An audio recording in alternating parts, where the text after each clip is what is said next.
going to turn things over to Paul now to tell you this fascinating tale of La Casa Nueva. Thank you. See you later. All right, thank you, Alex. Thank you all for joining this afternoon. Great to have you with us. As Alex said, we are open again, finally, after about 15 or 16 months of being closed, 15 months. And that also means we'll start having our in-person programs again. So we'll still continue to offer Zoom with some in-person programming in the future, but we're very much looking forward to seeing people in person coming up here in July. This is our second virtual behind the scenes. We're hoping to bring this back also as an in-person tour in the not too distant future. The first virtual program in behind the scenes was about the Workman House and its development. William and Nicolasa Workman, co-owners of Rancho La Puente in the 19th century, built their home in the early 1840s, remodeled significantly around 1870. One of the very interesting aspects of what we do is the ups and downs these families experienced over the years. And so the Workmans had a catastrophic bank failure in the mid-1870s, lost almost everything they had. Their grandchildren, through their daughter, Antonia Margarita, were able to maintain 75 acres of what became known as the Workman homestead in the last quarter of the 19th century, roughly 1875 to 1900. But at the end of the century, the property was lost entirely. There were a few non-family owners until the World War I period. And that's where we pick up the story today. What you'll notice as we go through, if you were at the last behind the scenes session, is that the images we had with the Workman House were very few in the early years, understandably, because of lack of photography and access to that kind of thing. Whereas this program will have a lot more photographs, and we'll talk about why that is, in particular with one of the Temple family members. So what we have is a building that allows us to not just talk about the history of the Temple family, but of greater Los Angeles during the 1920s. It's also in itself a remarkable architectural specimen. Spanish Colonial Revival is all over the area and outside of it, very common during that period of time. But this one is particularly customized to the Temple family. And there are many ways in which that is shown in this modern photo. The plaster door surround would be just one very prominent example of how this house was really fine-tuned with the Temple family and also broader history in mind. So we really can get an opportunity through both houses, as well as our cemetery, to give people a visual emphasis into the history of our area from 1830 to 1930, which is our interpretive period. So let's talk about La Casa Nueva and how it developed. And we have to really start with the really amazing discovery of black gold, of oil that was in 1914 near Montebello.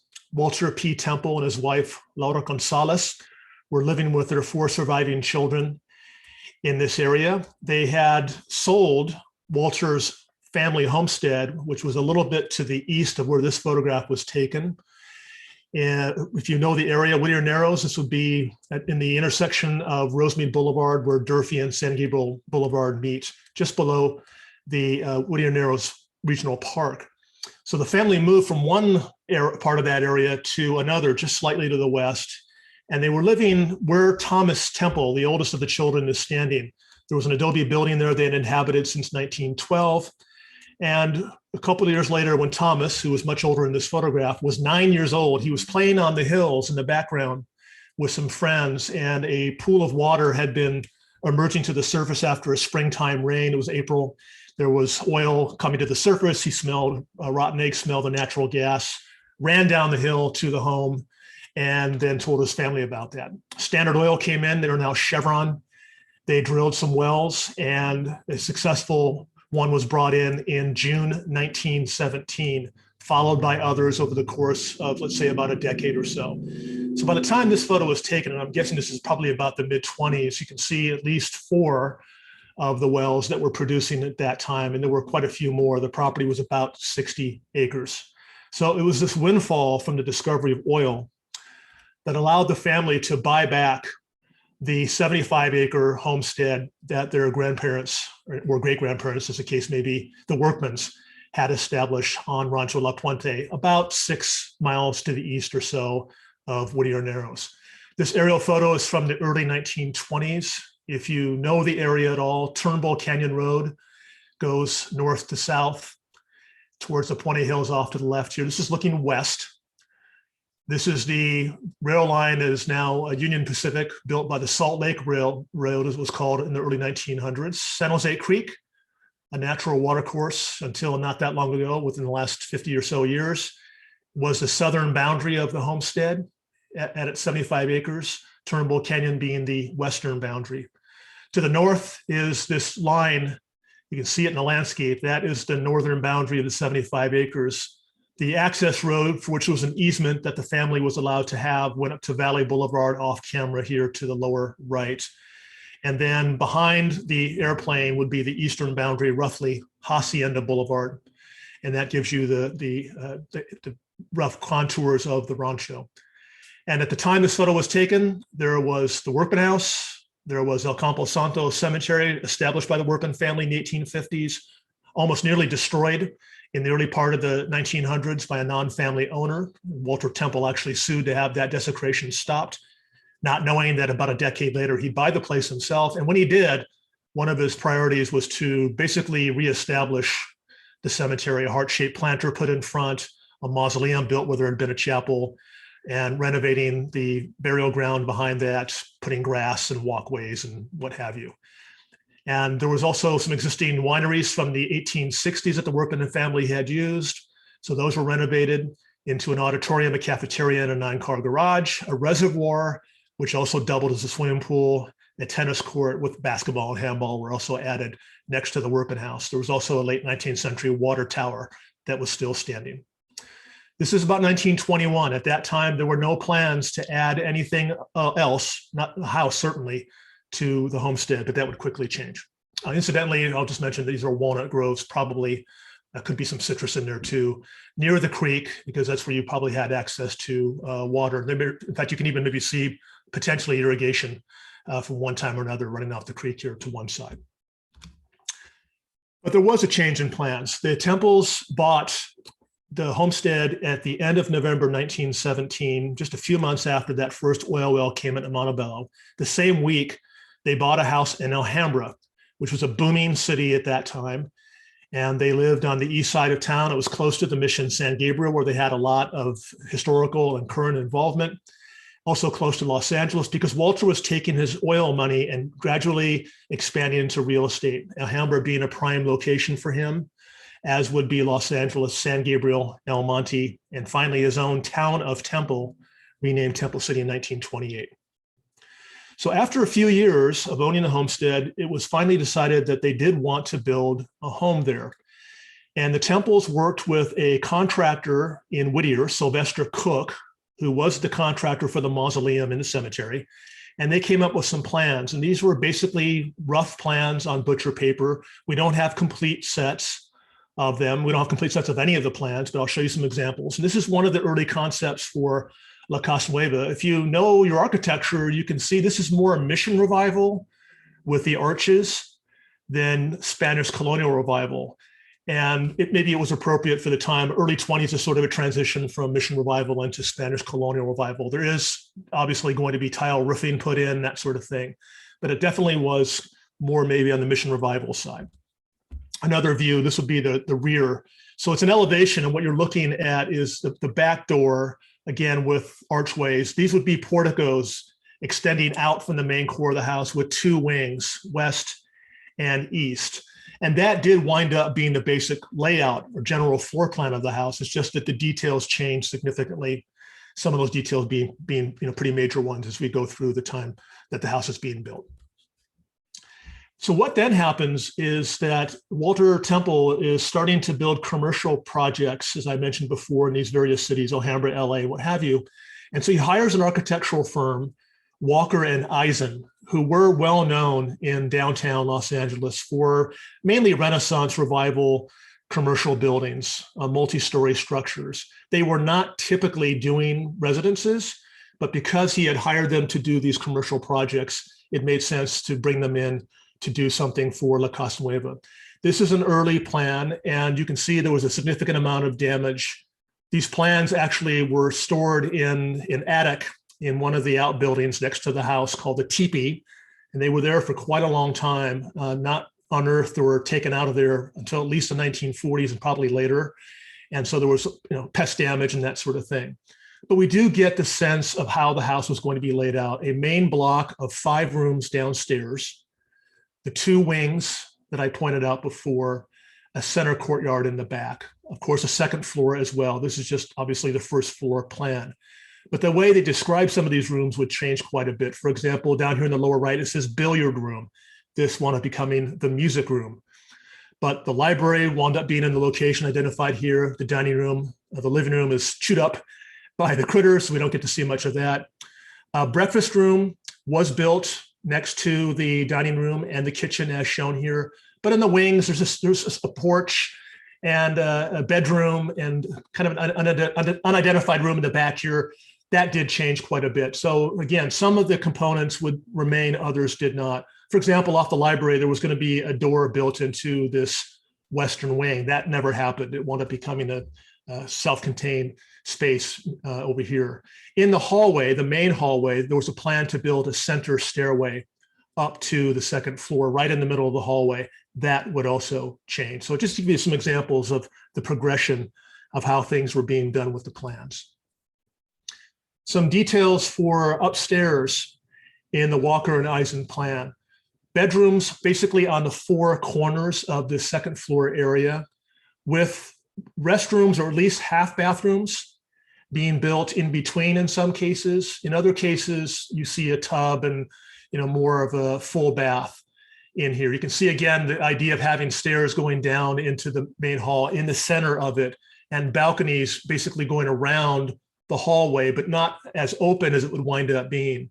Also, balconies to the outside with glass doors at the front, glass doors at the rear. So again, a lot of this did not wind up happening, which is not surprising. This is often the case as people think and then rethink their plans. This is the other side of the upstairs where they identify the temple master bedroom being on the south side of the upstairs. They wound up flipping this part of the plan. In other words, this section wound up being over here at the north and vice versa, but still restrooms were going to be adjacent to the bedrooms. What they wound up being is the bathrooms wound up being at the extensions of the hallways. In this plan, the hallways just went straight through to a window at the end of the building. So again, many changes to be made over time. Another view of the house with the Walker and Eisen plan, again, just to give you another look at that, because the one thing I forgot to mention was as you came in from the dining room into the kitchen, there was going to be a staircase immediately to your right that would lead up into the second floor through the balcony. So the idea was to have an interior staircase. What they wound up doing was at the back door having an outside staircase here going up. So interesting things. And I think they even had a plan to put the basement access here going down, whereas later on they put it basically right about in here. Some elevations so you can see what the movement was with Walker and Eisen. Definitely looking more like the house wound up being, a lot less Mission Revival and a lot more Spanish Colonial. So open balcony with the balusters and what have you. The idea of having a fountain in the middle, which we wound up having, not quite like that. Windows placed basically where most of them wound up being for the most part. So It's starting to look more like what it wound up being. Yes, Alex. We've got a question coming in from Alan asking, what was the final square footage of this house as it is today? We have some enclosed rooms that were open before. So in terms of closed square footage, it's about 11,000 now, which would basically mean around 9 as built. And I'll go into why there's a difference between what was enclosed later and what was open. But that gives you, I think, the rough idea of square footage. Okay, then there was another change, still with Walker and Eisen. You can see their names here in the bottom of this plan. And so again, they're moving into different phases of this, and at least the bugs didn't get to a good part of this. So as you came into the house through an entry, and the entry is going to basically be right around the front door, a patio of some type. You would come into the living room, but there was a plan for a loggia out on the side, just kind of an area for rest and relaxation. It looks like they were going to put a fireplace at the east end of that room. Later on, the fireplace would wind up here on the north end. So that was a pretty significant change. The sizes of the rooms also varied significantly. You can see they're not even. One's 20 by 23, one's 18 by 31, et cetera. What wound up being built was 4 rooms of roughly the same sizes and square footage. The hallway is also smaller, and that's because they made a change where they were going to put a little hall between the main hallway and the dining room and have the stairs go up in this L-shaped format. And that would be these stairs, not in the main hall anymore, but on the side. And then there would be basement stairs going down in that same location. Service pantry, which is what we call the Butler Pantry, not laid out exactly the same, but in the same location. And a breakfast room that was not squared off. It had this sort of angling. It isn't quite like that now, but again, it's getting a little bit closer to what we find today. And you can see before I mentioned there was a passageway supposed to go from the library into this bedroom that had been closed off. So again, they're making these gradual changes, getting closer to what we see today. Another plan, and again, you can see how they keep shifting around. This one does show stairs coming up in the center again. And it's a little hard to know when the dates of these are. So I wish I could give you an idea of exactly what the order of these were. And I can't do that because they're not dated. But you can see things like bathrooms being moved to the ends of the hallway, not in between the bedrooms any longer, where you've got basically walk-in closets being planned. And even those were changed over the course of time. And again, notice how the owner's bedroom is, this is the southeast corner of the upstairs. That wound up being moved here to the northeast corner. But again, they're still experimenting, trying different things out in terms of how to lay out the spaces. This wound up here on the southwest corner being Agnes's room, the daughter, and there's CC dressing room and wardrobe. That wound up more or less being what they wound up doing there, not quite to those dimensions, but they are getting closer to the as-built element of this. This is a plan for staircase, and to the best of our knowledge, this is what wound up actually being done in the main hall. So you're looking to the south, the front door would be behind you. This is the back door leading out to the courtyard, and you can see stairs on both sides coming up to a central platform over the door, leading up then to where you'd access the second floor from balconies, and you would have these balusters up there as you got to the second floor. And again, as best as I can tell, this was actually built, and that too is going to change. These were apparently going to be French doors that would access an outside balcony. And that also wound up being changed, although the opening was more or less retained in size and scale and that sort of thing. So you can get an idea of what they were thinking, at least, even though things were changing. And one of the big impetuses to the construction of the house was in summer 1922, when the family traveled to Mexico. They were there several weeks in July and maybe into August 1922. Walter Temple, seated here with his wife, Laura Gonzalez, he had traveled in Mexico for an extended period of time in 1894 and 95. And so having done that, because he had a brother who practiced law for a while in Mexico City, he thought that when he had the money and the ability to do this, he would take his wife and children and show them parts of Mexico also. And what they did is they spent a considerable amount of time in Guadalajara, a major city in the southwestern part of the country in Jalisco state. And it was there they met a maestro de obra, or a stonemason, master stonemason, a builder. And his name was Pablo Ursua. And he was hired with his crew to come and work on La Casa Nueva. So it was really critical in summer 1922 that they made that connection. What that meant was Ursua and his men traveled up here probably very shortly after that vacation was over, and they would return for several successive years, because the adobe construction really could only happen in certain times of the year, obviously. Winters, they would not be up here. And there were some flood years in the 1920s, so they obviously would not be doing that kind of work. So basically probably late spring into early fall.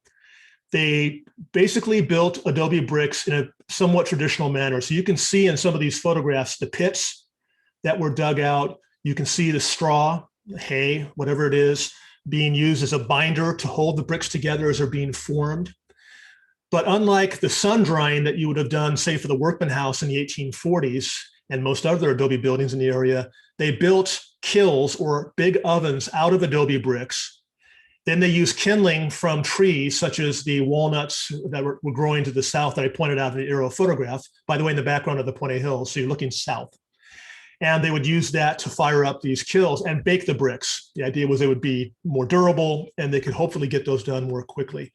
The bottom photograph does show some of the bricks being laid out. I'm not sure if this is before or after firing. I've got a feeling before because they look kind of shiny, like they haven't really been cooked yet.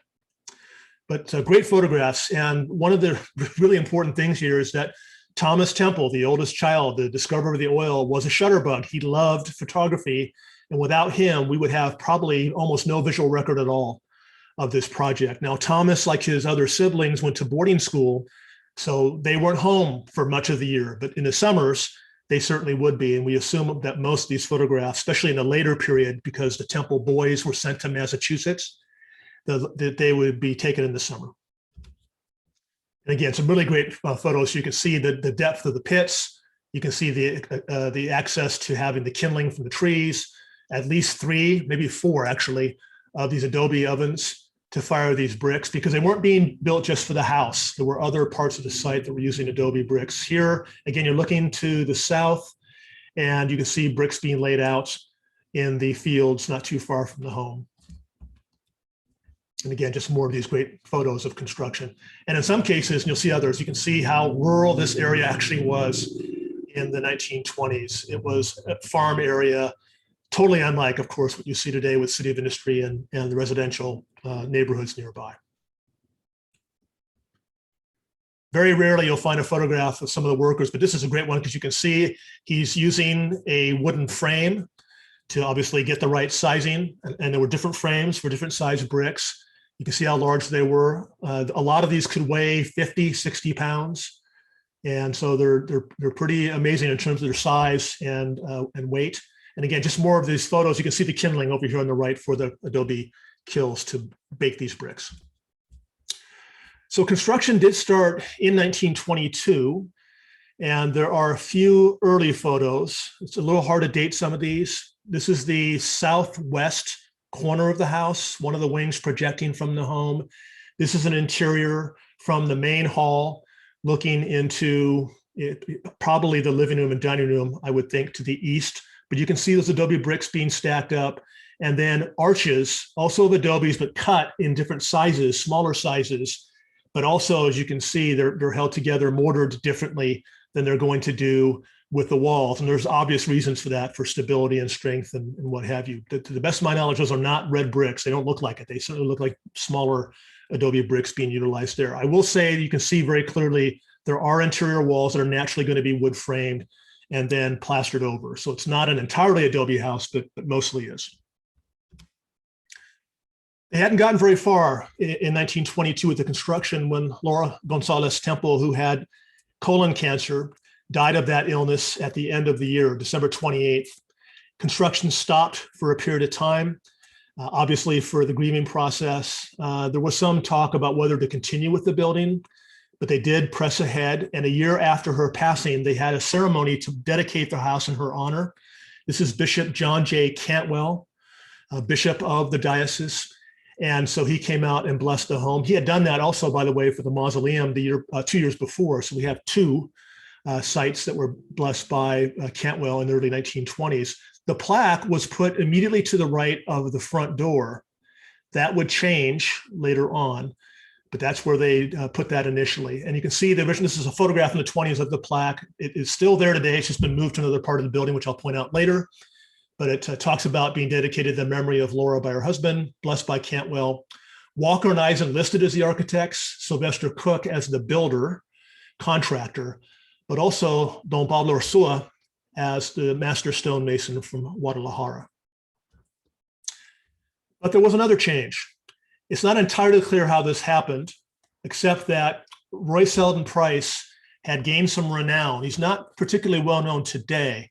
He was in Beverly Hills. He specialized in Spanish colonial revival architecture, and he had been finishing a house for a film studio owner, Thomas Ince, called Dias Doradas, or Golden Days, that got a lot of attention in architectural magazines and media and so forth. And it appears that Thomas and maybe Agnes, the 2 oldest children, were aware of what he had done, were very impressed, and then impressed upon their father the need to hire someone like that. Walker and Eisen, again, were commercial architects, and the building was pretty square and blocky. It did not have the excitement that you would see in something like what Price could do, or other architects who did residential work at the time. And so he was brought in by 1924, and he made a number of very dramatic changes to the structure. Now, we don't have a lot of floor plans of his, unfortunately. This one is a wiring plan, so it's a little bit convoluted because of all the electrical wiring instructions and all that. But you do see the main hall. You have the 4 main rooms that are basically of equal size. So that had been determined by this point. The breakfast room was squared off as it is today. Pantry and kitchen laid out pretty much as they are. And so you can really get the feeling from this that Price was solidifying what was going on. A washroom was added here on the west wing next to the barber shop, specifically identified as that. And then 2 bedrooms with a center bathroom at the end of that wing. All of that wound up being happening as you see it in this plan. The stairs, which again, apparently were built, as I showed you before, were torn out and redone so that the stairs started off here on the right side of the hallway as you're looking to the south, went up and then turned and then came around to the other side. Price wanted that to open up the main hall so he wouldn't block the view out the back door. There apparently was also a bridge built between the 2 wings of the house, or the sides here. So in the main hall, there was actually a bridge constructed. And Price was aghast at that, had that torn out because he wanted, again, to have a very open floor plan in there. And then he could hang a beautiful cast iron or wrought iron chandelier in there, which is what wound up happening. So just a few examples of what he was able to do to change the house. And one of the more dramatic ones I'll show you photographically in a little bit as well. Price had really amazing ideas, and the family joked that his invoices matched his last name because obviously this is all going to come at a cost. The doors that he introduced with special cast iron hinges that were decorative and carvings, and these are ideas. The front door here came out pretty much as realized. You're not quite like this. The hinges weren't the same and what have you, but he had these ideas, wood carvings projecting out from beams. These were on some of these surviving plans. We wish we had more of these. We only have a few, unfortunately, but they do give you at least a sense of the more dramatic, imaginative nature of what Price was doing as opposed to what Walker and Eisen had done, which was more kind of run of the mill, if you can put it that way. Just some other details. This is in the Butler's Pantry. And we're glad we had these survivors because that room was actually changed later on into a bathroom. So having these pretty specific plans, and not a lot of these survived from other parts of the house, but they happened to this one, what turned out to be pretty good because we could reuse that, even specifying the faucet ID number and what catalog it came out of and that sort of thing. A bathroom example from the second floor. Not completely built as shown here. For example, the linen hopper was not constructed as shown here, where you have the pedestal lavatory and then you'd have these built-in storage units on the side. That did not happen. But the mirrors, the 3-part mirror with the medicine case on both sides did happen. A built-in tub with a enclosed shower area and a tile seat, that also did happen. So you get an interesting viewpoint of some of this stuff as you look at these plans. As I said, fortunately, we did have ample photography from young Thomas, and these are some examples. Probably around the time that Price came on board, let's say about 1924. So you've got the adobe walls, you have the rough plaster finish, not the final finish that'll come much later. You have the wood part of the roof being laid down before the tile comes in. And some of these photos are dated and some of them are not, but you can kind of get an idea, even from the ones that are undated, roughly when they came into being because of the photos before and after, let's say. This is taken from near the Werpen House. So you're looking to the northwest and beyond the northeast corner of La Casa Nueva, you can see again the rural landscape, the San Gabriel Mountains in the background. Sometimes it's pretty surprising just to remind ourselves again of how rural this area was. So this is the northeast part of the house. Some decent panoramic views from time to time. So here Thomas climbed up to the water tower, which is to the southeast, and was able to get a nice view of almost the entire building as it was, again, roughly 1924. You can even see in the foreground the arches for a walkway that was being built around three sides of the house called the Mission Walkway. We'll show other photos too. Also pretty cool, you can see the wooden frames that they would use for the arches, so they can get that done correctly by having that framing in there. This photo shows you a lot of adobe bricks laying around being used for all kinds of different things in the construction. Mission Walkway, probably in this case. Some of the early landscaping being done as well, deodar trees, palm trees. A lot of that didn't survive, or maybe a few examples did here and there. Occasionally, a professional photographer was brought in. And by occasionally, this might have been the only time, come to think of it. This is Alfred J Kopeck, who was a Los Angeles photographer of some note. He came out in 1924. You can see he's kind of a slight guy, not very tall, not very wide, but he was managing to hold on to this massive adobe brick, again, probably 60 pounds, standing in the doorway of one of the rooms, probably this one here, come to think of it, in the music room. Yes. We've got a question about how thick were the exterior walls, Brian is asking. Thickness is going to vary, generally 2.5 to 3 feet. It depends on where you're at, where the bearing walls are. So when you're in the main hall, which is where you're going to need a lot of that strength, those walls will obviously be thicker than you would often find in other parts of the building. But 2.5 to 3 feet is pretty typical for that house. Yeah, thanks for the question on that. All right, so like I said, not very many professional images like you see here from Kopeck, mostly from young Thomas. By the way, one little cool thing on this photo on the left, way back in the distance, is probably the feed mill for a guy named Stafford, who was a major figure in La Puente, his son becoming a founder of the City of Industry. So Stafford Mill, as a lot of the locals knew it, being in the background out there in the town of Puente, or Pueni, as the Anglos used to call it. Courtyard, one of the more striking parts of the property. Again, great photos where you can see some of the wood framing being used for the portico, and then they would have a supportive structure for the sloping roof there that would then be tiled. But the pillars below that were adobe bricks and then plastered over. You can see here a lot of these round adobe bricks that were later used for planters that were placed throughout the structure, a couple within the courtyard. Looks like they may even have the digging in place for the fountain just behind those. They haven't gotten much of the balcony done. You can see a little bit of the exposed adobe were in the chimney. So really interesting little details to see, and how they had to cut when they laid in the roof. They had to cut in around that. Looks like a little ladder being built there along the roof line. And then to the right is one of the more interesting details, which is the solar panels that they used to heat the water for the second floor bathrooms. So they did have solar back then. In fact, there was a company in Monrovia called Night and Day. The owner was referred to as a father of solar panels when he opened his business, I think in the early 20s, maybe the late teens. So he was local, and it wouldn't surprise me if he was involved in this project. We just don't know for sure. There's no invoice that says that. And again, just other photos you can see as things are changing over time. So here's Agnes home from school. It looks like it's winter, and she did go to school closer. So she was in Los Angeles and then the Bay Area, whereas her brothers wound up in Massachusetts. She's with their dog Prince out on one part of the house. And you can see where they're starting to get some of the finish work in, the basis of the balcony with the wood carvings, and some of the finished doors are being put in. This is on the northeast corner of the building. Over on the west side, not sure if maybe this is Roy Selden Price and somebody else coming out to inspect the work being done. Again, maybe 1925 or so. You can see there is red tile on the roof by this point. So they're at least moving further along there. You can see a little bit of the open sun decks. Again, adobe bricks that have been built into pillars. This is as far as they got in height.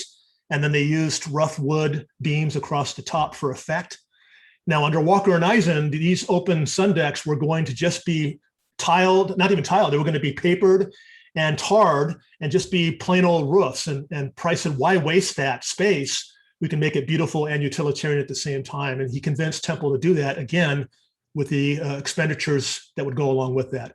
And here's Walter Temple with a visitor at the house, probably at an earlier stage than the photograph on the right. But again, just some examples of where you can see construction going on.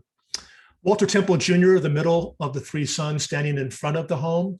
This is a great photo to see what Price had introduced with this beautiful plaster surround, which necessitated moving that plaque over here to the northeast corner of the building where it remains today. They did start planting some landscaping, aloe vera, around the house, but not much of it. Just that one is what I can see so far. Although they did, as you can see on the wall next to Walter Jr., they did put some plaster. This is a plaster cactus, a plaster palm tree that were then painted. So really interesting decorative ideas. And I'm sure that was Price's idea to do as he was brought into the project. And again, they're moving along. So as you can see, they're getting the tiled roofing done, tile shelving, finished plasters being put on, the balconies being getting closer to construction. They do have these projecting beams that are not supportive. They were there purely for decorative reasons. And you can see that they have memorialized Prince. So we saw just a moment ago with Agnes, that is Prince's head there. And then other animals, because there were 4 pets for the 4 children in the family, 3 dogs and a cat, were all carved there. Now they've had to been replaced several times over the years. But again, really neat to see how this is moving along in the course of construction. I'll break a bit to also mention that Mission Walkway that I talked about just briefly earlier. So the idea here was to have a walkway on 3 sides of the house, round adobe bricks, sometimes cut into 2 pieces. Then you got the support beams across the top of the pillars.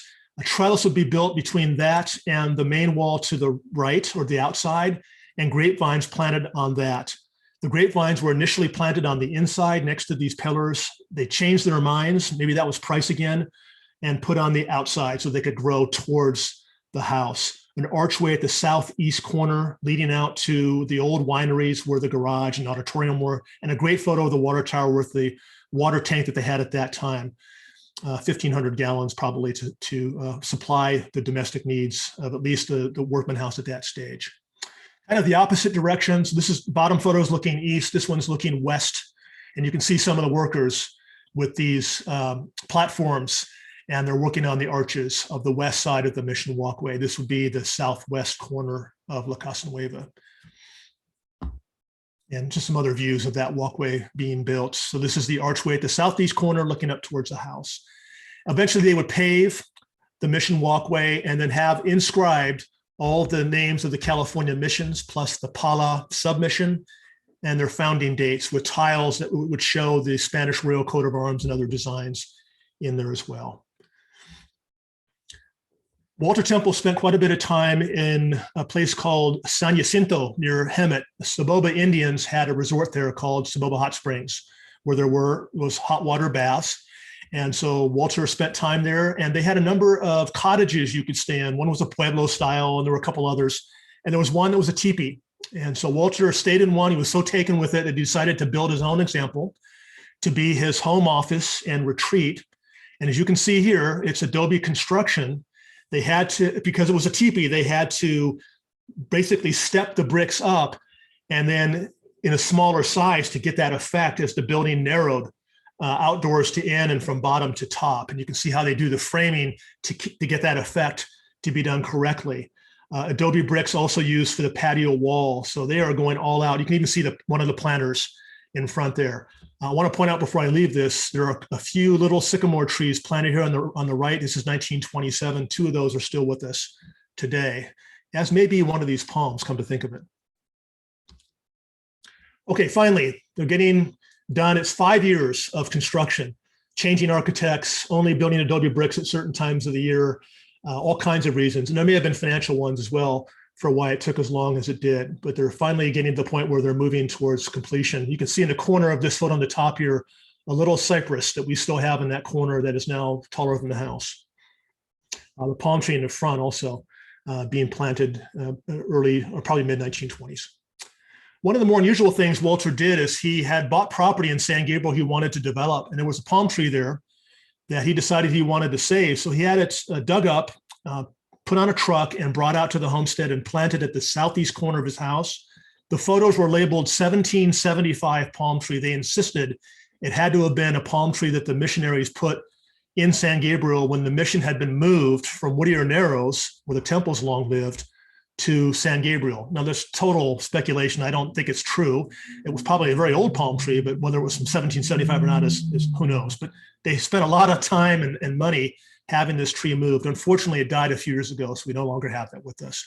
And incidentally, you can see where they planted the grapevines on the inside of the grape arbor here, and later would move that to the outside of the Mission Walkway. and Walter standing by his house. I'd like to throw some photos into the family here and there, get some people into our pictures. Courtyard, you can see they've got this graded. This is probably, I'm going to guess, about 1926. Thomas and a couple of his friends, including a classmate of his from Santa Clara named Luis Fajo, who wound up marrying Thomas's sister Agnes. The upstairs wings look to be pretty much finished. I mentioned those rough wood beams atop the pillars. You can see those in place. So they're getting very close. And by the time this photo was taken, maybe the next year, you can see they've got planters in. The fountain is being built, at least a basin, and they've been digging around that. The family had moved into the house before it was totally constructed. So there is a little swing outside of a bedroom that a woman named Maud Bassity, who took care of Mrs. Temple when she was ill and then stayed on basically to be Walter Temple's girlfriend. She lived at the end of one of the wings and where that swing is. I also included this photo on the right here of Thomas with one of the horses on the ranch because it shows these two millstones that had been unearthed in 1924 on a ranch owned by the Rowland family a few miles to the east. And Walter Temple purchased those stones, just laid them out in front of the water tower for a couple of years. Who knows if he had any idea of using them for a fountain at that time, but that's what they wound up doing, is using millstones, these millstones, in the fountain in the courtyard. All right, and again, you're getting really close. You can see the house is not only looking like it's pretty much done, you start seeing the landscaping put in next to it. They even ran a hose line up to the wing so they could have potted plants being watered and that sort of thing. The teepee is still being built here. So it's, again, probably 1927 when this is being taken. A couple of those sycamores that wound up, two of them surviving, still with us now. But you are getting a better idea of how things are developing. So by the time they finally do finish the house in late 1927, you can see what the structure finally looks like. And pretty impressive. They had a big wall out in front, also made out of adobe bricks, but tapered and curved, and all kinds of details put on that. There was a driveway that wrapped around the house here from basically the north over to the west that had a low adobe wall lining that as well. So a lot of work being done. You can see some of the landscaping starting to come in, especially in the bottom photograph, lots of bushes and shrubs being laid out right next to the house. And the nursery that was used is mostly Rust Nursery, which is kind of a funny name for a nursery. A guy in Pasadena was quite famous in his day for providing plants and so forth for a lot of the wealthy people in Pasadena and San Marino back then. And again, just more photos. You can see how well the house is being developed in terms of its landscaping as you get to the end of the 1920s. Lots of bushes and shrubs. Today, we have a walkway that wraps around the house here in this bottom photograph. There was a walkway built from, this would be the living room, extending out to the east to the Mission Walkway, but we now have a walkway coming around to the side here. So a lot of this has obviously changed over time. But you can even see in the planters, there's occasionally a hose bib popping out so they can do their watering there. But really great photos. Courtyard, obviously a centerpiece, very heavily photographed. A lot of people like to photograph there today.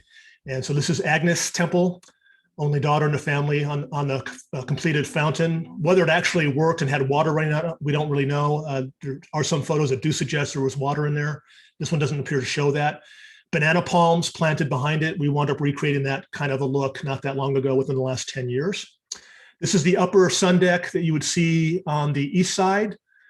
And you can see how it's tiled floor, rough rustic furniture, palms, and that sort of thing. So really beautiful swing back there. So one of the boys' bedrooms would be back there, and you could literally walk out his windows and be out on this sun deck for at least a couple of years that the family got to enjoy the fully finished house.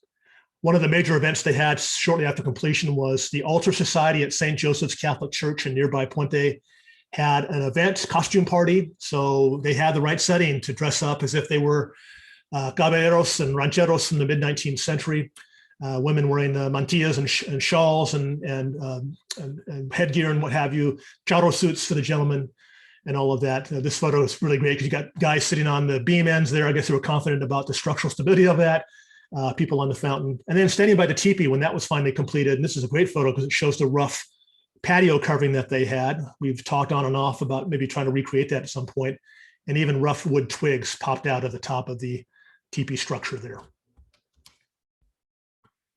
A couple other details to point out. The family did decide to add a small little arbor on the west side of the building outside of the music room. Looks like they had planted wisteria perhaps on there. and that did survive for a while. It's no longer there. It was taken out, who knows how long ago, but in any case, just some other great photos of the building. Interestingly, there are very few of the interior. Now, that could be because Thomas was using a box camera or a Kodak personal camera, and the interior was not probably well lighted. They like to have it low light with low watt bulbs. It was just part of the atmosphere that you develop. So it might have been hard for him to get decent photos. It's really hard to say why there are just a handful compared to the many dozens and maybe hundreds of photos that he took of the outside, but we do have a few. So this is the main hall, the wraparound stairs. As I mentioned before, there had been a stair built up around both sides. And you can see some of the cast iron work and the carved balusters and what have you, the open door into the library. I'll show you a couple of photos of a furnished library there. The main hall door taken from the living room. So not like the drawings I showed you, but pretty close. Beautiful lock mechanism and door handle there, custom made, actually was advertised in magazines for the company that did that. So really neat details here. The stained glass window that wanted being put in was a centerpiece showing Spanish galleons, a priest blessing them as they came in. Might have been San Francisco Bay, it's a little hard to tell. But these are black and white photos, obviously, so you don't get that effect. I'll show you later what that looks like today if you haven't been to the museum. Again, stairs going up, they had a shawl wrapped around the staircase there. There were even these little, almost like flag holders in one of the balusters, and there's actually still a hole at the bottom of that baluster where that piece would have gone into. It's still there. Whether they hang tapestries from that, it's hard to know. The family did have a polar bear rug that greeted visitors from the front door. We have another polar bear rug, different one, in the library today. Library at the bottom with stained glass windows with scenes from Don Quixote. Whether these were custom or came out of a catalog is not entirely clear. The music room adjacent to that has composers' portraits, Beethoven and Mozart and so forth. Again, maybe catalog ordered. This is the living room looking into the dining room. You can see a chandelier hanging there. Doors that had these metal pieces that were stamped, looked almost like they were pieces from saddles or who knows what, but they were mounted on leather in these wooden doors. It had to be very expensive to do. And again, I'm sure price prevailed on the temples to do that because it would really add to the aesthetic quality of the house. A stained glass window here of Agnes wearing a costume that she did wear at a San Gabriel Mission fiesta in the 1920s. Another one of her brother Thomas, also from a photograph, used to make these windows. Now, being customized, it's a little hard to know where those were actually manufactured. Perhaps Chicago, which is what their brother Walter Jr. remembered. Could not recall what company did those. But again, just fascinating to see some of these photos. Furnished rooms, very few photos of those, and kind of funny angles. Because again, if you're looking at a box camera, you're looking down at something you're holding close to your waist, which may explain why you get these weird views here. But you do see craftsman style furniture, very popular at the time. Some plush, leather, pleated armchairs and that sort of thing, a wood box, framed family memorabilia, documents that they had, the original plaque that William Worpin had on his house announcing he had arrived in California on Guy Fawkes Day, a British holiday. So some of those things have survived. A portrait of Walter Temple on a table in the library there. So we do have a few, just a very few photos like that. There is one here of the dining room of a beautiful piece of furniture. There was a Pasadena furniture company that did provide some of that material. Also photos of some of the great tile work done by Pedro Sanchez from Puebla, a major tile making center in Mexico. And you can see how shiny that tile was, like it had just basically been laid in there. The house was finished in late 1927, and by the time you get to the end of the 20s, a number of things have happened personally and broadly. Personally, Walter Temple's revenues were declining. He had oil wells at Montebello, as I mentioned. That was the bulk of his fortune initially. He tried to extend that with oil projects on his own in Whittier, Huntington Beach, Signal Hill, Ventura, Texas and Oklahoma, Alaska, and Mexico. But how successful he was in any one of those is pretty hard to know. I would guess not very. He probably had the bulk of his money coming in the early 20s. But Montebello's production tapered off dramatically. It was a very productive field for only a very short period of time. And so that would pose a problem for him because as his revenue drops, his expenses are climbing. He's building office buildings. He started Temple City. He's pouring a lot of money into his home and other parts of the ranch. And so the graph is not looking promising. One line's going down while the other is going up. And of course, at the end of the 20s, October 1929 is the crash of the stock market in New York City that ushers in the Great Depression. And while he was not a stock investor per se, he had some. It was really the real estate side, which of course can be very risky and speculative as well. So October 1929 is the crash of the stock market. By that time, all four children had finished their private school educations. He insisted that they continue doing that, even as he knew he was having financial trouble. I'll mention one more thing about that. He took out bonds to finance real estate projects. When you do that, you get your short-term cash flow, but you've got to pay off the principal and the interest, and that wound up being a problem for him. But once the kids graduated, they went off in very different directions. Agnes married in Thanksgiving 1929 a classmate of Thomas's, Luis Fajo, I mentioned earlier, and he was wealthy. He had a big ranch south of San Jose near Gilroy, and had a large home in San Francisco that he and Agnes moved into after their 6-month honeymoon to Europe, including several months with family members of his in Spain. So she wound up living an entirely different lifestyle than the rest of her family. Thomas, who went to the prestigious Harvard Law School, really did not like the law. In fact, here you can see his camera. That's probably one of the ones he might have used to take some of these photos. Thomas really didn't like the law. I think he was pushed into it by his family. His father in particular was probably hoping he would be his attorney.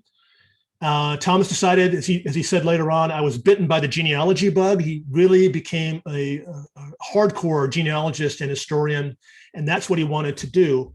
But that's not a lucrative career, certainly not for the investment his father put into his education. In any rate, the two younger sons, Walter Jr. shown here, and the younger son, Edgar, were able to finish high school in 1929 and then do 1 year of college at the University of Santa Clara up north, where their brother had gone. And then they had to be summoned home because the money had run out. In spring 1930, Walter Temple decided to lease the homestead to a military academy called Golden State, which had been in Redondo Beach. And Lawrence V. Lewis was the owner with his sister of the military academy. So they came in and took over. And Lewis was actually very close with the Temples. He told them that he would do everything he can to preserve the property, and he really hoped that they would be able to save it and keep it in the family. There was a major renovation done because they needed dormitories, so the second floor wings of La Casa Nueva were enclosed.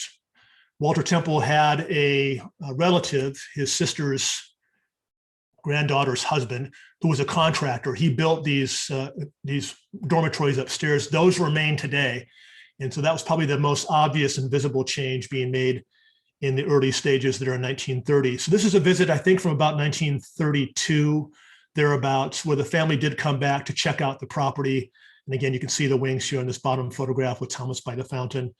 And again, Walter, his daughter Agnes, and his son Walter Jr. with Major Lewis of the Academy. But Temple could not stave off the inevitable. In 1932, as banks were failing across the United States and the Great Depression really got to its depths, he was unable to hold off foreclosure. California Bank, which held the mortgage to the property, foreclosed. And that summer, the property was lost. Now, Lewis did maintain the school there for a few more years. He left in 1935 and moved his school to Encino.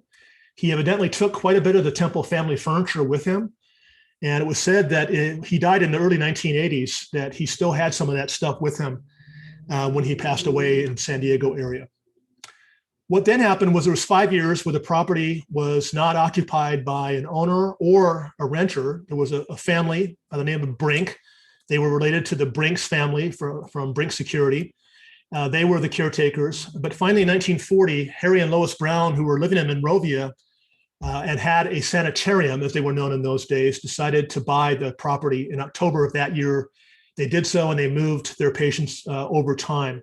So from about 1940 to roughly 1970, El Encanto Sanitarium, now called a Rehabilitation and Healthcare Center, occupied the property. And you can see that they used one of those dormitories upstairs next to the main block of the house for patients, just had the beds laid out. And I don't imagine it was much different during the military school years. They probably had a very similar layout for the students to stay in as well.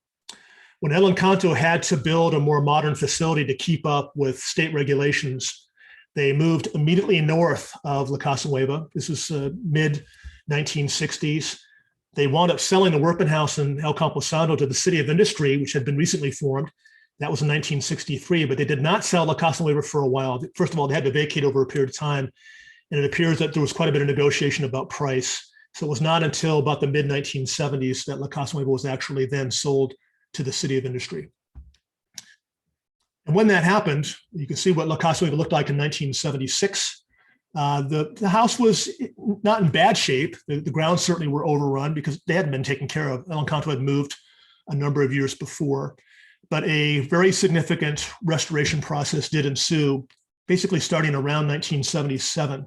The workman house was restored on the outside only. The bulk of the effort was here at La Casa Nueva, probably for aesthetic reasons, because it is a pretty amazing house, and they wanted to make sure they can make the most of it. And so over time, for roughly about 4 years, quite a bit of work was done. We don't have a lot of panoramic views. A lot of the images that were taken in restoration years were color Polaroids, which fortunately we have scanned, but they're very specific and detailed for the most part. So other than a view like this of this northeast corner of the house with the balcony and the plaque, you don't get a lot of those broad views. They tend to be very specific about what a particular worker was doing. But I'll show you some examples of some of that. So whether it's redoing the floors of the balcony in the courtyard, repainting, or in some cases replicating some of the plasterwork on the front wall where the patio is. Some of the doors had to be remade, replaced. There was some vandalism in the early 1970s. Some of the doors, stained glass windows also were stolen. So they had to be replicated. Fortunately, there had been some photography done and they could go off of those. This is John Wallace, a stained glass maker in Pasadena, who was hired to replicate windows that had been lost, standing with Walter Temple Jr., who used his memory as much as he could to try to help figure out what some of the windows were when they didn't have the documentation photographically. Wallace, I'll just say quickly as well, not just had to do stained glass, he had to do a particular type of painted glass that most people did not maintain after the 1920s. And so that's why he was hired, because they approached people like Judson, a major studio in Highland Park, but they were not familiar with that painted glass work. Wallace was already well into his 70s. When he was a teenager and a young man learning the trade, he actually worked on St. John the Divine Cathedral in New York, where he grew up. And he was trained in painted glass because they used that in the church. And then you fast forward roughly a half century later, and he's brought back to do that kind of work again. And he used to take tours and come out and speak to our volunteers. And he would talk about the fact that he had to teach himself or relearn some of that, but he was able to do that for this project. Paul, a couple of questions. Alan is asking, how many years then in total did the family live in La Casa Nueva? In the fully completed house, 2.5 years, somewhere in that range. As I mentioned earlier, Walter Temple did move in to one of the back bedrooms. It was supposed to be a cook's bedroom behind the kitchen. And then his girlfriend, basically Maud Bassity, moved in across the courtyard from him into the other side. They may have done that in the mid-20s. So maybe he lived in parts of the house for 4 or 5 years, but not that long, just a couple of years. Great. And another question coming in from family member Mary Temple Bartley, who we're thrilled to see joining us today on Facebook. She and Mary, forgive me if your question might need a little more clarification for me. She wanted to know, what was the lower section under the tiled area that you had mentioned in the dining room? Oh, sure. Yeah, that would, and I think I might have another photograph of that. If not, I can go back. There's a little, that could have been used for all kinds of things, pictures of water or just purely decorative, but it is a little niche. There are, on all 3 sides, you've got these 4 little squares of tile, and then there's a tile panel at the bottom. It's a little hard to tell from this photograph what was actually in there at the time, but kind of decorative. I think I had heard most of these stories of a decorative element. So yes, thank you. Yep, absolutely. Okay. Oh, I'll go back to this one. So again, you can see doors obviously being affected by exposure to the environment and having to be redone, or at least sanded down and repainted and finished. The stairs had mostly intact tile, but you can see in the bottom here, a whole row of tiles were either taken out to be worked on or what have you. The tile restorer, a guy named Joe Gonzalez, would never tell us which tiles he restored. He wanted us to figure that out. And so occasionally we can walk around and point one out, but he did a pretty remarkable job because he told us there's a lot more that I replaced that you probably realize. And so he was great in terms of doing that work. This is the Butler's Pantry, which I mentioned before. We had drawings from Roy Selden Price that were very specific that had survived. And that was great because this had been turned into a bathroom during the El Encanto Sanitarium years. The original sink, which had a beautiful alloy sink, zinc and other materials with a curvature divider in the middle, that had been removed, fortunately stored in the basement. So it was just brought back up, refinished and put back into place again. But they had to rebuild the cabinetry and what have you. In the basement, Walter Temple was working on the house when he found out that his father and his uncle's business buildings in downtown Los Angeles, collectively called the Temple Block, there were about 5 buildings, were being torn down to build Los Angeles City Hall. The last of the buildings, which was built by Walter's father in 1871, was still there. And an attorney who had been practicing law in that building from the day it was finished until 1926, same guy for 55 years, was his intermediary. And he was able to work with the demolition contractor to get elements of that building saved. So bricks were used, for example, to finish the teepee. I showed you photos earlier of the adobe construction of the teepee. They didn't do the top of adobe. They used a brick from the Temple Block. They also salvaged the vault from where the family bank had been in the 1870s. And it looked like this here in the top right. It was whitewashed over the years. So the city and the restoration architect, Ray Gervigian, who had done the state capitol not long before this, he had his sister-in-law, who was a talented artist, come in and refinish that door, as you can see here, did a fantastic job with it. And we still get to show that once in a while on our tours. So some examples of just what was involved with a lot of this restoration work being done. I'll just mention that that vault door turned out not to be from the Temple and Workman Bank. It was from the bank that followed that. And that was still 1878. So it's still an old vault, just not quite as old as we originally thought. There was a guy named Harvey Morris, who was an amazingly talented wood carver. He did a lot of remarkable work. There were doors, as I mentioned, that had been stolen. 2 sets of beautiful doors from the main hall to the library and to the dining room. And so he rebuilt those, including the carvings. And again, they had photos that they could use to replicate. But this is specialized work that's pretty hard to find even back in the late 1970s. And so he did great work with that. He also worked on the carvings of the pets that had termites had gotten to them and wood rot and that sort of thing. It's also fun to see some of the restoration photos. We can see where the shadow of the stairs were that led to the wings at the back of the house, because when the sanitarium was there, they needed to have access for emergency purposes. So the door wound up being blocked up with cement. You can still see the faint outlines if you look closely today, and then the stairs come out in the back. But again, not a lot of photos that show you broad pictures of what the restoration looked like. When they wound up doing the restoration, there were the windows of Thomas and Agnes that I pointed out before. Those had been in the main hall. They were stolen in the early 70s, along with this painting of William Workman and some of the other details. And so when the restoration was being done, they put the windows back in the main hall where they had been when they were stolen in the 70s. But what we found out later, actually, we had an intern who was a Mount San Antonio College professor or instructor, and he was working with our slide collection many years ago when we still had those things. He noticed a photo that showed that those windows actually were not in the main hall. They were originally in the living room off to the side of this photograph. And so some years ago, we went back and had those reproductions moved to the original locations. So that was one of the more recent fun things we got to do, because the house has not been changed all that much in the last 40 years, unlike the Workman house, as we talked about before. One thing that did change quite a bit was the furnishing. The house was not furnished when the city took over. The restoration architect's wife was an interior designer, so she went and bought furniture for the house. She bought a lot of it from one estate in Pasadena. That was a 1920s Spanish-style home and had been owned by the same family for many, many years.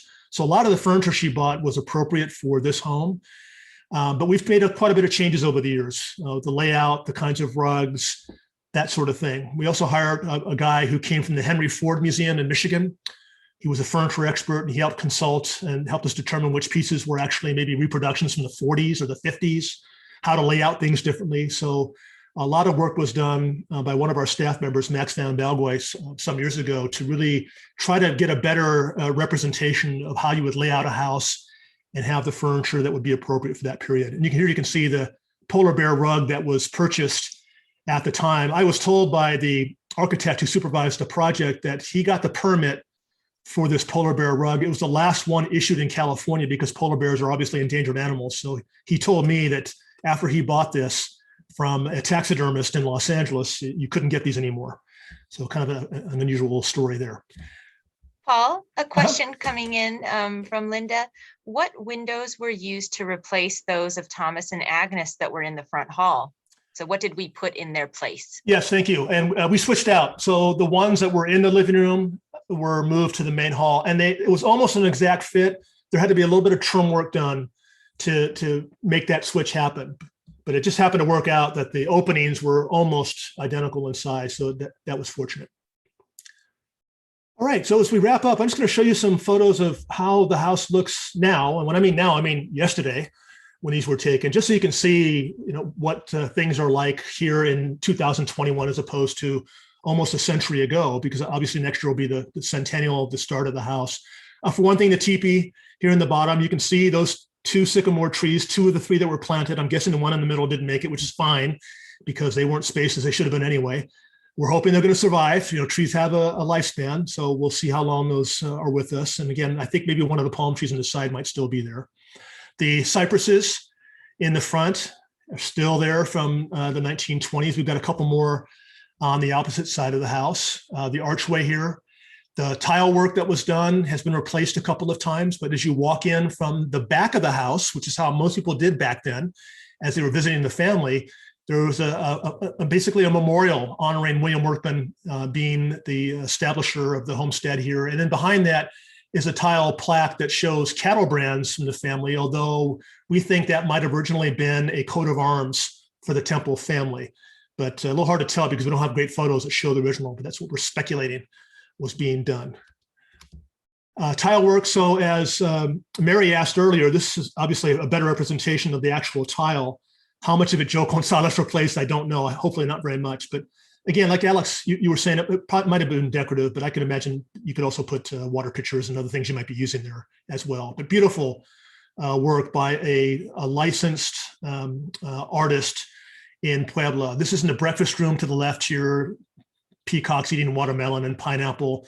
Just fantastic work with the scalloped plaster work. And again, I'm sure this is Roy Selden Price's idea, and it added a lot to the cost of the building. But in the long run, it makes the house so much more attractive. And again, a couple examples of those stained glass window pieces in the library and the music room. And again, how much of this was customized as opposed to from a catalog is hard to tell.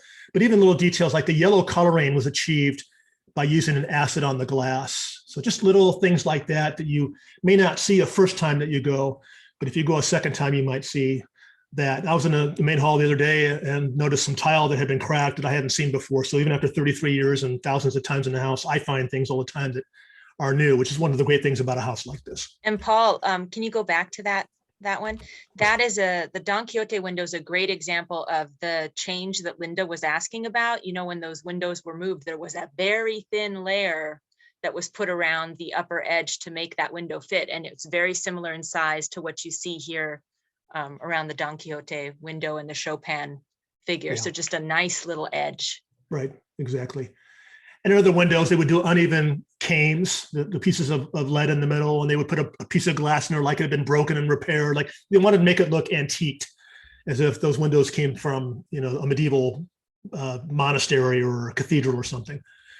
Just amazing carvings. There was a man named Juan Burgos who literally walked in off the site, the story goes, and was hired to carve these figures on the ceiling of the living room and dining room, as well as the pets in the courtyard. There's probably about 40 of these. Really amazing work. Now, Roy Selden Price did an interview with a newspaper, I believe it was, where he talked about, almost bragged about the cheap Mexican labor that he got. It was very demeaning, at least the way I read that. But this was great work being done by people who were very skilled. They just weren't treated that way. And we only know Juan Burgos' name because there are surviving receipts written on simple pieces of paper that Walter Temple did that would identify his name, and those happen to have survived the ravages of time. Not sure if Burgos did these. In fact, some of these carvings of wood, and then they were basically gilt or covered in gold paint, maybe, in the main hall, are really spectacular. This is the eagle from the Mexican flag. You can see the nopales, the cactus leaves at his feet, and the eagle's holding this lamp in his mouth. Really amazing stuff. On the other side, there are griffins that are mythological figures from early California stories. And at the base of some of these, there are initials that appear to be FE. So who knows who FE would be doing that kind of work back then. Modern stuff too. This is a cold storage refrigeration unit. Again, whether the temples had this idea or Price said, hey, you got to have this. This is new stuff. Commercial grade, really. You hang a side of beef in here and slice off what you need to cook. Smaller things in here. Very expensive to do in the mid to late 20s. The original compressor is still downstairs. It actually was reconditioned and operable for a period. Then they wound up putting in one next to it that was newer, but the tile started to pop off in the main unit because of the condensation. So we had to shut the whole thing down. But Alex remembers this, I'm sure, for many years, coming in there in the summertime on a hot day and having that on was really kind of refreshing halfway through your tour. We still have original, or at least old, heaters. There are double sets down in the basement, and you can see the name just popped out of my head what these things are. Anyway, someone can remind me. But heading into the different rooms of the house to get the airflow up there, gas heaters from the 20s. Up in the attic, they had those solar panels. The panels, of course, are long gone, but you can still see the clay pipes and the tanks that were put on these platforms and then insulated on the outside to store that hot water for those bathrooms. Now, how well those were working in the 20s, who knows, but they definitely tried some modern stuff in those days. Somebody help me with what these things are. I had it on the tip of my tongue and it's gone. So anyway, and then that vault, just to show what it looks like today, it has been redone, I think at least once. Is it ducts? Thank you. The ducting. Absolutely. Desiree, Rena, Linda, all your friends here on Zoom. They're here to help you out. Oh, look under your chair. You've got a car. You've got a car. You've got a car. Well, so yeah. Yeah, one of the things about the work that was done in this basement was the exposure at the bottom of Thomas B. Clark's name, because then we could go do some research and find out that he was a auctioneer, and he actually dealt with safes. I found an ad from a newspaper in 1878 that talked about that, or mentioned that he was a safe dealer. So that was able to get us some decent documentation on that. Those upstairs patios that were enclosed in 1930 for the military school and then used by El Encanto. We are very fortunate to have this space. So many historic sites don't have anywhere near this, where we can have our collection stored, our books and maps and photographs, family things, as well as stuff about the context of our region. And then a workroom. So on the right here is the east side, on the left here is the west side. And we were able to process and catalog and do all the things we need to do with the roughly 30,000 pieces in our collection. But what you can also see is the original tile floor. We have this in the barber shop. We have this in the breakfast room. These look like the decals you put on your bathtub in the 1960s and 70s, but made in Mexico, a mosaico, it's called, cement tile, so durable and still very beautiful after a century. Also the Mission Walkway, which I had talked about before. So you can see a little bit of the tile work that was put in between the incised names and founding dates of the missions. We're very lucky to have this southern part of the walkway because Don Julian Road, named for William Orpin, was built right along that through the property back in the 1970s. And so the truck noise and all that is at least a little bit mitigated by some of that. And then again, another view of the teepee with those beautiful sycamore trees next to that as well. Courtyard. And you can see what we did to recreate and replicate the way the garden looked back in the late 20s. It's a bit of a tangle back there. It can be a little bit difficult to maintain, but we wanted to have something fairly accurate for that. The planters had to be rebuilt. They were removed years and years ago. So they are cast concrete, not adobe, but they're basically in the same site as they were back in the 1920s. And a great view. I didn't realize this until I uploaded this at home, but you can see really nicely the feel, the way I would describe it, but the texture of the walls on the outside. Really one of the neat things about Spanish Colonial Revival architecture is the way the plastering is done to give you that effect. Quite beautiful. I'll mention also that, and you might have seen it in one of the early photographs, I didn't point it out, but there's little owls carved at the beam ends of the master bedroom balcony here. Those were not replicated in the restoration, but we have a volunteer, Phil Trujillo, who has been with us for many years. He also has loved to do wood carving, hasn't done as much as he used to, but he actually replicated these for us not that long ago. So And we've benefited. Phil's on the Zoom with us today. Well, I knew that. So he's right here. I knew that. That's why I brought him in. Yeah. So Phil, thank you again for doing that. So you get what you can get from a variety of sources. It's not always the professionals. We get people who are skilled at a variety of things who can help us to bring back the look of what we were doing. And I know Phil was saying for years, hey, why don't we put those back on there? I can do that. And we finally got around to getting that done, which is fantastic. All right, so it's a nice way to finish the talk today, you guys. Thank you again for joining us. As Alex said at the beginning, we do have some upcoming programs to let you know about. Friday, July 9 at 10 o'clock in the morning, our nonfiction book club. And that will be in person and Zoom, correct, Alex? Yeah, she's muted, but yes. Yes, it will be. Okay, thank you. Yep. As will the Sunday, July 18th, will be a continuation of a family history series. And it's the workman and temple families in the 1870s, very dramatic time period for the families and for the area. And then on the Wednesday, the 21st at 6, we have a fiction book club meeting. So those are the 3 events for July. You can learn more about those by going to our website at homesteadmuseum.org. We're pretty active on our blog, very simply homesteadmuseum.blog. So please check that out from time to time. And you can follow us on these social media platforms at Homestead Museum, Facebook, Instagram, and Twitter. With that, I'll turn things over to Alex. And we're hearing folks saying, like in the Zoom, and I've also heard this from other folks, that they really like having the ability to either watch in person or to watch on Zoom. So we're really excited about hoping to be able to continue offering these experiences on Zoom. Yeah, I think it makes sense to do that. I think a lot of people are learning that you can still do in person, yes, but offer the option for people who don't live nearby. So like Mary is back in Indiana. So it's great for her to be able to join in and do these things as well. Right. And Alan is saying he's one who's really looking forward to in-person programming. So we know we are trying our best to be all things to all people. Of course. All right. Okay, folks, more questions, please. This is the time to ask. Drop them there into the Q&A, put them in the chat. I'm going to see them. Lots of thank yous. Thank you so much. I learned a lot. This was an excellent program, very knowledgeable presentation. Lots of thank yous. Yes, it's very nice to see folks who are frequent attendees of our programs, both in person and now online, and also some new names here with us today. And what's really cool too is some great volunteers who are current volunteers and former volunteers, like, we see Linda and Phil on today. So Alan, we're very happy to have you guys here. Oh, Stephanie says, my dad attended Rainford Military School, which I think was there. Yeah, Rainford, Golden State changed its name, I think in 32 or 33 to Rainford, and then they moved to Encino. So yeah, that's, once in a while, someone will say that they had an ancestor who went to school either, here at the homestead or the other 2 locations they were at. So great, that's great. Yeah, and a lot of folks saying they saw pictures today that they had never seen, which was exciting. I think it's nice too to get to see those blueprints and all the details and changes. That's such a great way to illustrate kind of the evolution of the house. Yeah, and as Alex can testify to, having social media platforms, the blog, these are ways for us to get things out in our collection that would just sit in a box. And so as much as we can, we're trying to get that stuff out there for people to enjoy. So definitely. Yes, and what else have we got here?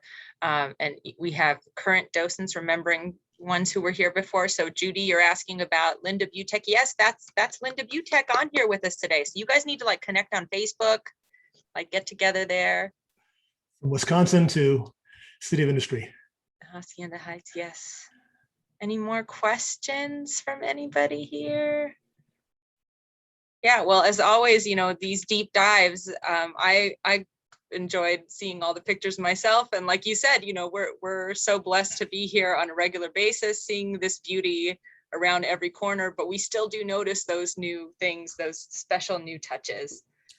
So it's very exciting. All right, check Facebook here. Okay, Well, yeah, the blueprints. Yes, Tracy's another one. She's up in Northern California now, Tracy Falk. And yes, the blueprints are so cool to see. I agree. Yeah, I love yeah, those. definitely. Well, thank you for spending part of your Sunday with us. Hopefully you were staying cool indoors in this heat, and we will look forward to seeing you at upcoming programs, or again, come by and see us, right? If you're local, we are now open for tours, as we've said, Friday through Sunday, 12, 1, 2, and 3. And you can like wow everybody on your tour with all the things you learned about La Casa Nueva, right? Yeah. All right. It's just the fourth Friday through Sunday, right? Is that what we're calling it? Oh, yes. So that's right. Getting used to changes and to being open again. Yeah. We are closed the 4th Friday through Sunday of every month, starting in July, and we will be closed the 4th of July. So we'll look forward to seeing you after those celebrations. So thanks everybody for joining us. Enjoy the rest of your day. Bye. Okay, take care.